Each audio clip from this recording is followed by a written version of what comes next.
Hello and welcome और welcome back to the channel. तो आज हम करने वाले हैं mitochondria from the chapter the cell the fundamental unit of life. ठीक है, तो माइटोकॉन्ड्रिया का हम लोग स्ट्रक्चर भी देखेंगे और फंक्शंस भी देखेंगे।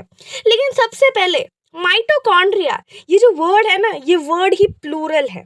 ठीक है, अगर सिर्फ एक ही माइटोकॉन्ड्रिया है तो हम कहेंगे माइटोकॉन्ड्रियन। ठीक है, माइटोकॉन्ड्रिया नहीं कहेंगे, सिर्फ एक ही होगा तो हम कहेंगे माइटोकॉन्ड्रियन। और बहुत सारे को हम लोग माइटोकॉन्ड्रिया कहते हैं। तो singular is mitochondrion and plural is mitochondria. Okay, अब ये जो माइटोकॉन्ड्रियन होता है, ठीक है, एक सिंगल माइटोकॉन्ड्रियन, इनके पास दो मेम्ब्रेन होता है। कितना मेम्ब्रेन होता है? They have to membranes. एक मेम्ब्रेन होता है बाहर की तरफ और दूसरा मेम्ब्रेन होता है अंदर की तरफ। एक मेम्ब्रेन कहाँ होता है? एक मेम्ब्रेन होता है बाहर की तरफ और दूसरा मेम्ब्रेन होता है अंदर की तरफ। जो बाहर का मेम्ब्रेन होता है ना, वो क्या होता है? वो होता है पोरस। पोरस होता है और पोरस होने की वजह से उसके अंदर और बाहर चीजें आ जा सकती है। ओके, बाहर का मेम्ब्रेन होता है पोरस, जिसकी वजह से उसके अंदर और बाहर चीजें आ जा सकती है। और दूसरा मेम्ब्रेन कहाँ पर होता है? दूसरा मेम्ब्रेन होता है अंदर। ठीक है, ये जो डीपली फोल्डेड मेम्ब्रेन है ना, वो ही होता है अंदर वाला मेम्ब्रेन। ठीक है, ये जो अंदर वाला मेम्ब्रेन होता है माइटोकॉन्ड्रियन का, वो बहुत डीपली फोल्डेड होता है, वो बहुत ज्यादा फोल्डेड होता है। ठीक है, और अभी देखो, मैं आपको एक क्वेश्चन पूछती हूँ।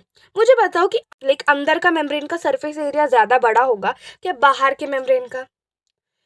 तो आंसर इज अंदर के मेम्ब्रेन का, क्योंकि वो बहुत ज्यादा फोल्डेड है। ठीक है, उतना ही सरफेस एरिया में वो बहुत ज़्यादा फोल्डेड है। और अगर मैं वो अंदर वाले मेम्ब्रेन को बाहर निकालूंगी ना, तो उसका सरफेस एरिया ज़्यादा ज़्यादा निकलेगा। ठीक है, इसलिए जो अंदर का जो इनर मेम्ब्रेन होता है ना, जो फोल्डेड मेम्ब्रेन होता है, उसका सरफेस एरिया बड़ा होता है as compare to outer membrane of the mitochondrion. Okay, अभी नेक्स्ट क्या है? अभी जो माइटोकॉन्ड्रिया होता है ना, वो उसके पास खुद का अपना डीएनए होता है और उसके पास खुद का अपना राइबोसोम होता है। Okay, it has its own DNA and ribosome. अभी उसके पास खुद का अपना राइबोसोम होता है, इसकी वजह से क्या होता है? इसकी वजह से ये होता है, उसके पास राइबोसोम होता है, तो हमको पता है कि राइबोसोम क्या बनाता है? राइबोसोम बनाता है प्रोटीन। तो हम ये कह सकते हैं कि माइटोकॉन्ड्रिया अपना प्रोटीन खुद बनाता है और उसके पास होता है डीएनए, जीन्स, राइट। अब माइटोकॉन्ड्रिया का फंक्शंस देख लेते हैं। ठीक, तो ना माइटोकॉन्ड्रिया के दो फंक्शंस होते हैं। ठीक है, दो फंक्शन होते हैं। तो क्या होता है ना, मैं आपको पहले एक प्रोसेस बता देती हूँ। एक प्रोसेस होता है जो माइटोकॉन्ड्रिया परफॉर्म करता है, जिसको ऑक्सीडेशन कहा जाता है। ठीक है, तो क्या होता है माइटोकॉन्ड्रिया के अंदर? ठीक है, माइटोकॉन्ड्रिया के अंदर जब फूड स्टफ आ जाता है, फूड आ जाता है, उसके बाद उसमें जो एंजाइम्स प्रेजेंट होते हैं वो आ जाते हैं। उसके बाद बाहर से माइटोकॉन्ड्रिया बाहर से ऑक्सीजन ले लेता है।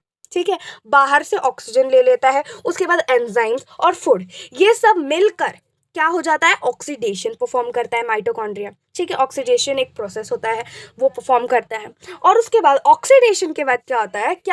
लाइक इनपुट कुछ तो दिया, तो आउटपुट कुछ तो मिलेगा ना। अभी इनपुट क्या दिया हम लोगों ने? एंजाइम्स और फूड और ऑक्सीजन। तो आउटपुट हमको मिलता है ऑक्सीडेशन, ये प्रोसेस है ना ऑक्सीडेशन।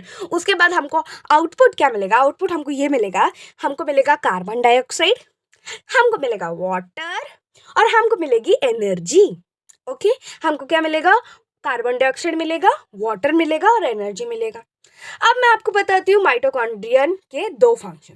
पहला माइटोकॉन्ड्रिया का फंक्शन है कि वो एनर्जी रिलीज करता है।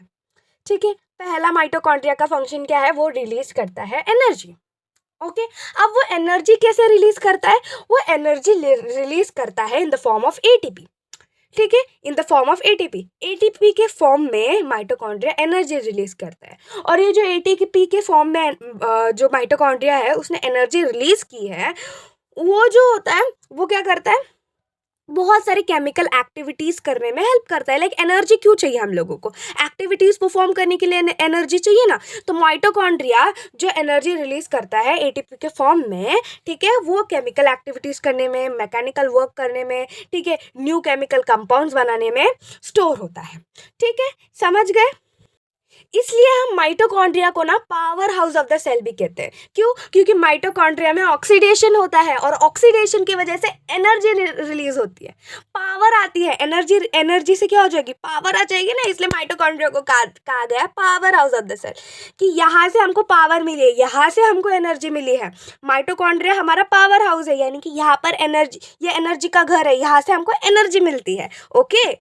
और जो माइटोकॉन्ड्रिया एनर्जी रिलीज करता है वो किसके फॉर्म में करता है? एटीपी के फॉर्म में। और एटीपी का फुल फॉर्म क्या है? Adenosine triphosphate.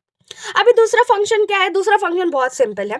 हमने क्या देखा था कि ऑक्सीडेशन होता है, ऑक्सीडेशन के टाइम पे बाहर से ऑक्सीजन आता है और फिर ठीक है, बाहर से ऑक्सीजन माइटोकॉन्ड्रिया के अंदर होता है, फिर ऑक्सीडेशन के बाद बाहर कार्बन डाइऑक्साइड चला जाता है। तो देखो, इनहेलिंग लाइक लेना, ऑक्सीजन को लेना, ठीक है, और कार्बन डाइऑक्साइड को छोड़ना, क्या कहलाता है? रेस्पिरेशन कहलाता है, राइट। तो mitochondria also perform cellular respiration. सबसे पहला क्या था? माइटोकॉन्ड्रिया रिलीज एनर्जी, और दूसरा क्या था? Mitochondria perform cellular respiration. Is it clear? दो फंक्शन पढ़ लिए, वो एनर्जी बनाता है और दूसरा क्या है? वो जो है सेलुलर रेस्पिरेशन का